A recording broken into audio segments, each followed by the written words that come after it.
This is Jim McAndrew for Camera 3. In America today, there is one man regarded by many as the most controversial writer of his generation. That man is Norman Mailer. Ever since The Naked and the Dead, his first novel, people have been talking about him, reading his work or wondering what he would do next. And what he did next often came as a surprise, often made headlines, even landed him in court. There were the books, of course, Deer Park, American Dream, Why We Are in Vietnam, and others. And then there was Mailer the reporter. Literary critic Malcolm Muggeridge called him the greatest reporter in the world. But the reporting was the novelist's reporting, intensely personal, egotistic, some said. There's also been Norman Mailer the filmmaker, as flamboyant as Mailer the writer, and Mailer the political activist, outspoken opponent of the Vietnam War, harsh critic of the Democratic Convention in Chicago. And there is Mailer the experimenter with mind-expanding drugs and mind-expanding ideas. And his friends say there's also Mailer the talker, who can hold a room full of listeners spellbound. In the view of Jack Kroll, drama critic of Newsweek magazine, it is not possible to separate Norman Mailer's art from his person. And so today on Camera 3, Mr. Kroll plumbs depths in both areas as he talks with Norman Mailer.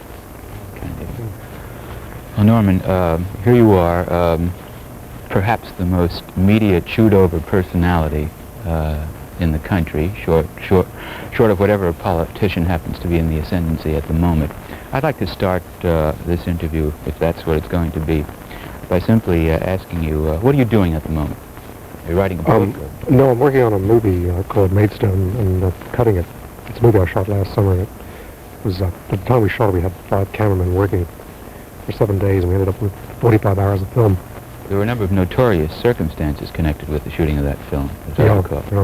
Quite so there were several fights, and really, when you think about it, it wasn't that notorious. In fact, my pride in the film was that we didn't hurt a single teacup in a single house, and because the people who let us use their estates for making the movie really took an enormous chance, and we had the sort of those of us who were concerned with making the movie really felt this incredible sense of responsibility about let not one teacup be smashed. So we didn't. There were a few people got hurt physically. You weren't making Little Women, though. You smashed a couple of teacups. No. We were trying to make a very ambitious movie, and I'd like to come back to that. But this is what you're doing at the moment. You're not writing another book. Not at the moment. No. Yeah. What will you do after the film? Are you going to stay in film for a while, or are you going to write another book, or is there perhaps some other thing that we can't even conceive that you're going to do? No, I really don't know. When I finish this film for the first time in 10 years, and perhaps for the first time in 20 years, I'll really be at loose ends for a little while. I've never let myself be at loose ends. I've always sort of picked up a job to do. In other words, if I was at loose ends, I'd do a newspaper story or do a story for a magazine. But I really don't know what I'm going to do next. I might do another movie, or sometimes I think I'm going to get back to the novel. And at the moment, I'm really working on the movie. Don't you have a rather large novel project that's kind of been... It's an enormous novel project. In fact, it's so enormous that I blanched from taking the first step up the mountain. And, well, you have taken the first step up the mountain. I've got about 150 pages of it, and they're interesting. But for me, the really taking the first step up the mountain would be committing myself to write it, because you can't sort of step into writing a major novel and then step out of it 2 months later. It's a little bit like saying, a man's been married many times, saying, now I'm going to get married, and this marriage is going to be the most important event of my life, and then getting divorced 2 months later. It's absurd. Does that happen? I don't know. I think it does happen, sure. I think there are people who really, in good faith, that say enter their 7th marriage and decide that this one's going to be the most extraordinary event in Christendom, and it's going to break all the rules, and then 2 months later it smashes, and they feel atrocious. Well, let me ask you this. Do you want to get back to this novel, which obviously sounds like a tremendously important project in your life, in your career? Do you want to get back to it, or...? Well, I think I'm going to get back to it about that time. I want to get back to it more than I want to do anything else, because I think it's going to have to be a commitment of an order that I'm not necessarily ready to look into. I mean, it's going to be a little bit like looking over the lip, because I think, I know enough about writing novels, I know enough about writing to know that you have to give up things. Because now I've gotten to the point where I can give up a great deal for 2 months, and work very hard for 2 months, and do nothing but write for 2 months. And, it took me 20 years of writing to get to that point. It's very hard. It's like I want to keep all precautions, I've got to say, all proportions, but It's a little bit like a prize fighter going into training. I mean, the older prize fighters get, the more they hate going into training. They loathe it because it means they have to give up every single pleasure in their life and just go through something that's very grueling for 2 or 3 months to get ready for a big fight. The reason I ask you about that is simply because, as you of course know, it is said in certain quarters, well, Norman Mailer is doing this and doing that, but we always thought he was a novelist, and no matter what he does, that is by far the most important thing that he can do or ought to do. And when are we going once again to see Norman Mailer, the novelist, even though you've published some fiction in recent years? You know what I mean when I bring up this. What about that? How would you answer this kind of thing? I really don't care about answering it. You know, I've written 5 novels, and I'm naturally prejudiced beyond all stink. But I think I'm not ashamed of any one of them. I think they're 5 good novels.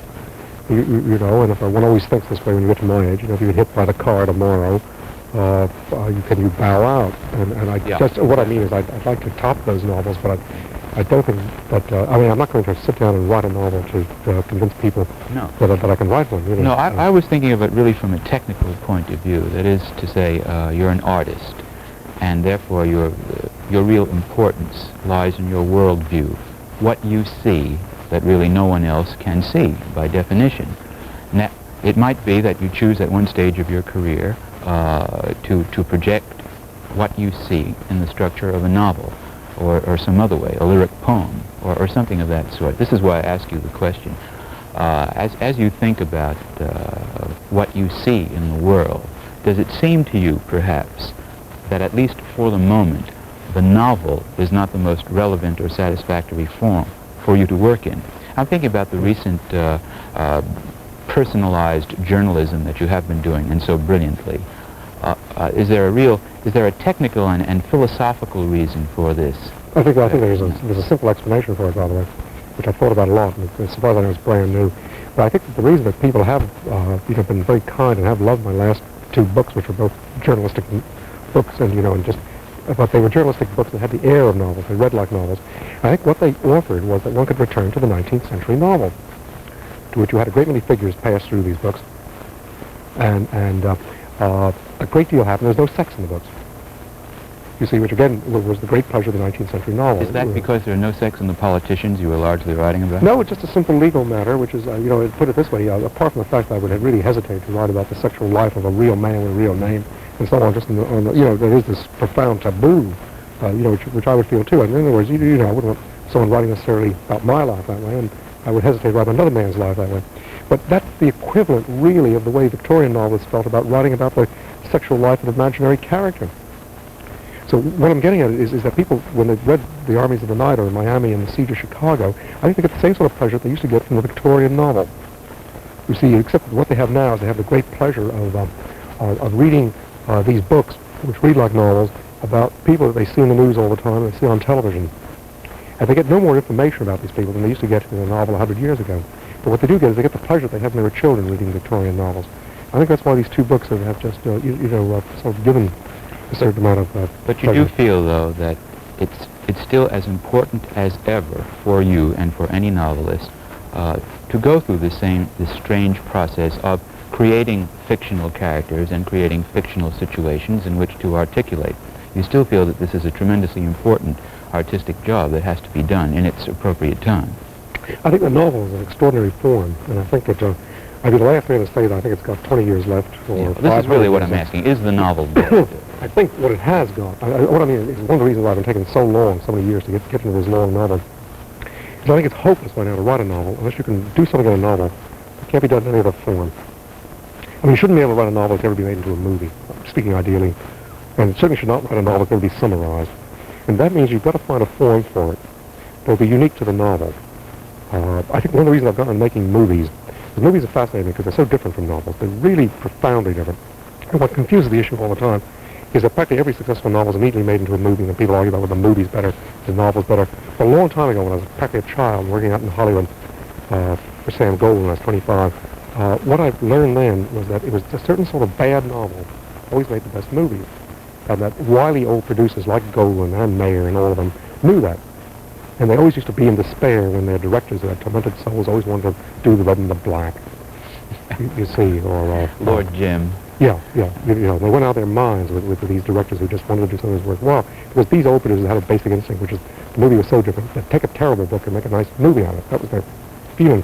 Well, there's something about a movie that creates its own kind of life. And I'm, you know, now working on my third movie. And I think I'm finally on the edge of making a movie that will be a movie. In other words, after you will see it, you won't say to yourself, well, it's too bad that Mailer, who's a novelist, was working on a movie. You see, it would have been so much more interesting if he did a novel out of it. Because finally, there is such a thing as a movie that exists as a movie. And I think one of the reasons I've been making movies, although I must say they fascinate me enormously, is because I really want to get to the point where I can make a movie and I just show it to people and say, see, there's a movie. Don't say to me that I should have made a novel out of it. I couldn't have made a novel out of this one. This one had to be a movie. Well, then, let me ask you this. Let's get back to what you see as an artist, as a human being. Is there something of what you see that you can express in a film that you feel you cannot, in any significant or efficient way, express, for technical reasons, in a novel? And what is that? What is that part of your vision of the way the world is today that can only be expressed for you in a film? There's a vocabulary in film that does not have to do with language. Let's just go over to the novel for a moment, because what I was trying to work up to say a little earlier was that when I get to that point, when I feel this large novel I want to do, when I feel it in such a way that I feel that if I don't write this novel, it will never be written by anyone else, and in fact it has to be written as a novel. It can't be made in any other form. Then I would feel ready to start it. Or at least ideally that's the way I work. There are other pressures I want besides aesthetic desires. But that's the notion. You see, there is one reason one works in movies is almost to define for oneself what each is. By working on movies, I'll get a better idea of when I really want to write a novel.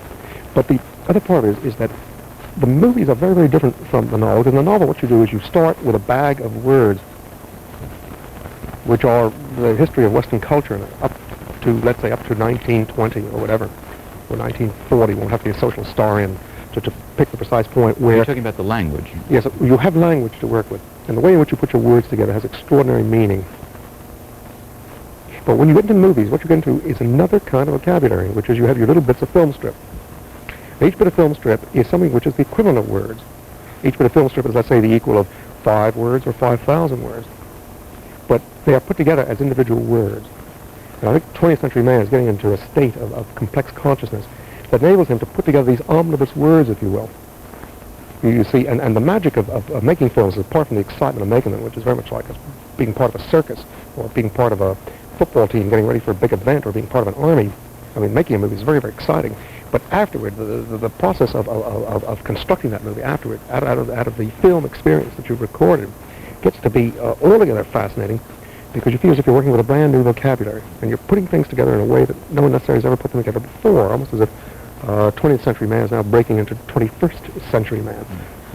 Don't you feel, perhaps I shouldn't say, I do feel that you talk about 20th century man, don't you think that his ability to comprehend reality through the medium of language, his ability to pay attention to language almost, has been seriously impaired for some reason, or eroded? Or, terribly. But I think one of the reasons it's been terribly eroded is because no one has done the work in the film. You see, I've got this notion, which is just engraved in the center of my brain, that what's been wrong with the film from the word go, and now that's not to say that there haven't been an extraordinary number of great movies made. Maybe there have been 1,000 great movies made, really great movies. You know, the people will be looking at 500 years from now saying they're great movies. But they've been made in spite of the fact that I think movies have been made in the wrong way. You see, well, just as if I would say that if man had gone through a period of 5,000 years in which all children were conceived through test tubes, through artificial insemination, I would say that's hideous and odious. I'd say that violates the nature of man and woman, to have a whole race that came out of test tubes. You know, in other words, I would take this as my given, that this is horrible. So I say by the same token, it's horrible that movies now begin with words, they begin with scripts. Because I think what occurs next is that the people who make the movies get into a series of utterly unspeakable relations with each other. They end up in the most unbelievable exploitative relations psychically. They have to use each other psychically. So it's the most incredible form of masturbation if you get into it, which is you know exactly what you have to do. At a certain moment, at a given moment in the script, you have to get mad. And that means, generally, the way most actors work at it, is they have to think of previous experiences in their lives that got them mad. they have to get themselves so finely geared. It takes 20 years usually to make an actor this good. But no matter what the interruptions, no matter how hectic the set may be, at a given moment, there they are on the set, and they have the timing to think of this thing that gets them mad, and the rage comes out at a given moment.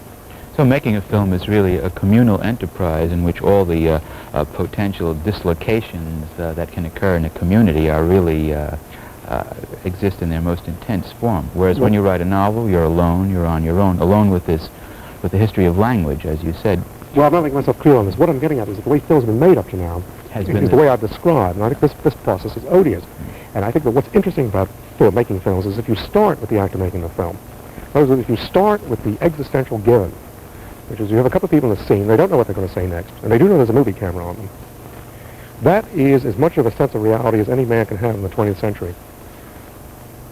And what you get out of that are a series of relationships and dialogues and language and actions that offer the possibility of being put together skillfully later in such a way that you get an artwork out of it. Have you tried to bring this kind of method in some partial sense, perhaps, into your writing? I think of An American Dream, perhaps even Why Are We in Vietnam? Are there analogies or approaches to cinematic technique? Did you attempt to break a kind of traditional way of doing narration and character structure and so forth in those books? In An American Dream, I did work in serial form, which meant that I never knew, and I started An American Dream with my first deadline. In other words, I didn't have 3 or 4 installments prepared. I started with the first installment, which had to meet the first deadline a month later. So I wrote the first draft of American Dream, which appeared in Esquire in 8 installments, and they all came out on time. And that gave me some sense of what it meant to work under pressure, which is I recognized afterwards that if I'd spent 5 years writing An American Dream, probably it would have been a much better book. It would have been a much more ambitious book. It might have been an extraordinary book. But on the other hand, it might not have been, and it might have missed the one thing that I felt it certainly did have, which was a sense of urgency and a sense of the present. I was writing a book after about 32 hours in a man's life. And I think the fact that I had to write it for a deadline each month contributed to that urgency. So I'd say that probably is related to the way I make movies. But finally, I think a book should be written at great leisure. I mean, ideally, the way to write a book is to just to give a maximum performance quietly, because that's what's demanded of one. I mean, it's not at all interesting whether you write a book in 20 days or in 10 years. What's important is that the words you put together for the printer survive. Let me ask you this question. Is there a possible connection between your writing and the films you're making in this way? I think, perhaps you'll disagree, there is such a thing as the mailer hero in the novels, certainly, and even in the journalism in a way it becomes yourself. I think perhaps the transition, the common ground between the films and the books is perhaps this figure, the figure of the detective lieutenant in the second movie, Lieutenant Pope. He can stand as a mailer hero along with Rojak, along with the young DJ. Well, I would argue with you on that particular characterization. I would just say that the character of Francis Xavier Pope in Beyond the Law is really an example of what I'm talking about, which is I think I could have made a more interesting character than him in a novel. I conceived of an extraordinarily complex man who's not myself at all, a man very different from myself. This is not a wish fulfillment fantasy on the part of Norman Mailer. To be a detective? I think it wouldn't be a wish fulfillment. Let's say it might be a wish, might be a playful wish.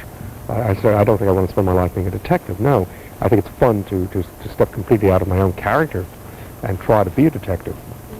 You see, I mean, that's interesting, but that's not, I wouldn't call it a wish fulfillment. In An American Dream, of course, the hero is the opposite of the detective.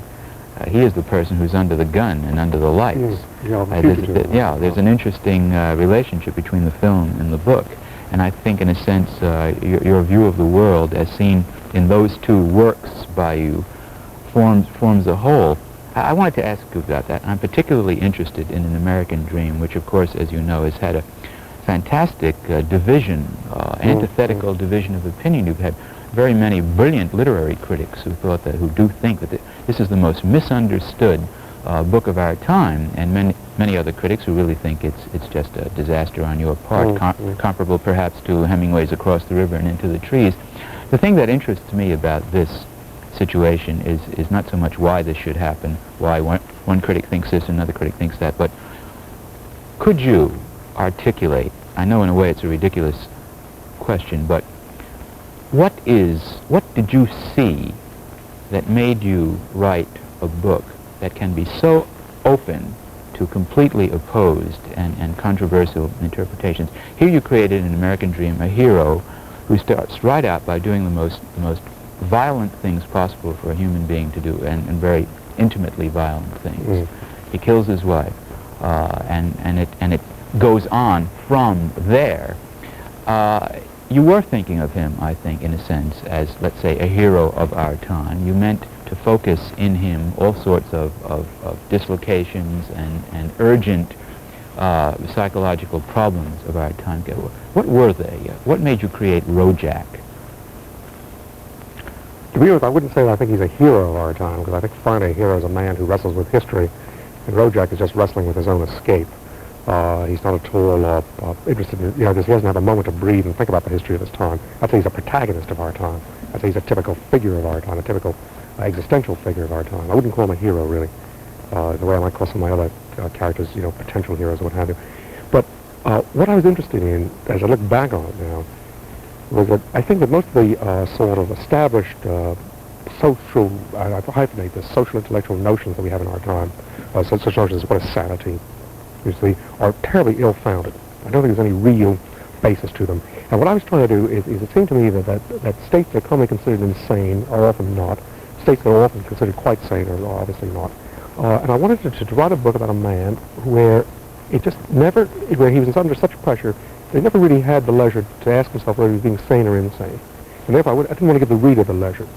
And I think that some critics loved the American Dream because they thought, well, yes, this is really the way it is. An insane man doesn't go around saying to himself that he's insane.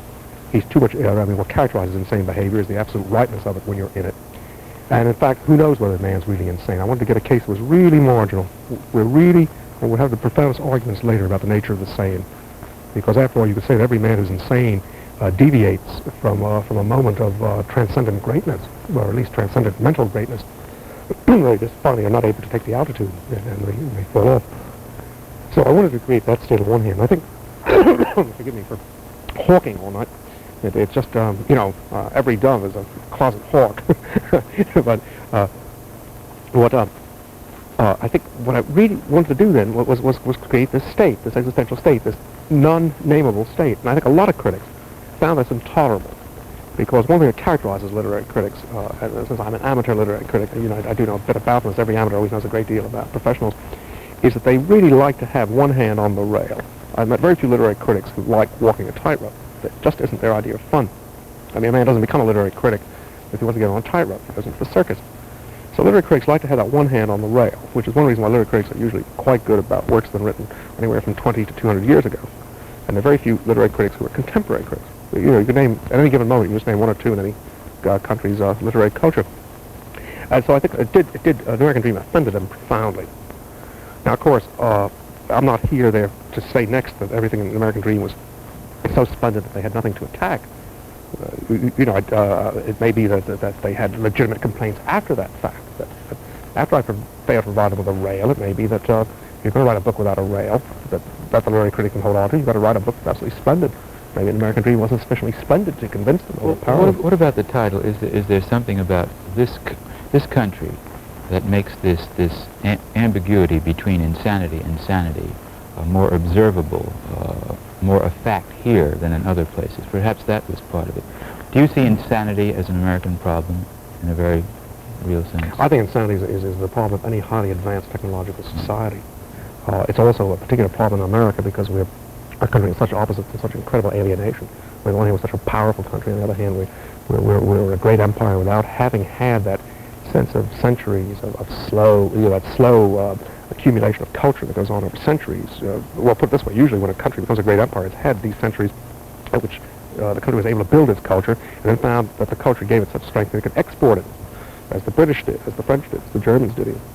Well, what specifically about our behavior, and I say this quite seriously, so that we'll recognize it when it occurs, what specifically about our behavior, when it occurs, what's a sign of insanity? Something that an ordinary person would recognize, something in the life of the body politic, something that perhaps happens in our political universe, in our social universe. What are the real signs that a sharpened observer, an artist, a novelist, a filmmaker would want very much with a sense of alarm and emergency to point out, not only to his readers, but also hopefully to those who are not his immediate readers. What do you see about our immediate behavior that's fraught with danger and peril for us as individuals and as a society?